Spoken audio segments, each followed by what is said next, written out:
గ్రామాలలో సర్పంచులు అందరూ ఏకతాటిపై నడిచి గ్రామాల అభివృద్ధి చేసుకున్నప్పుడే గ్రామాభివృద్ధి జరుగుతుందని తెలిపారు గద్వాల ఎమ్మెల్యే బండ్ల కృష్ణమోహన్ రెడ్డి.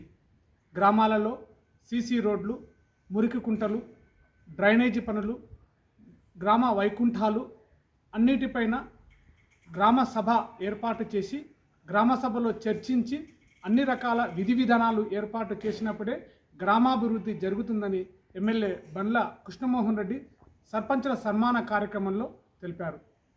మరోవైపు గ్రామీణ ప్రాంతాలలో ఉన్న ఆడపిల్లలు అన్ని రకాలుగా ముందుకు రాణించాలంటే కుటుంబ పెద్దలు, కుటుంబ తల్లిదండ్రుల సపోర్టు కావాలంటూ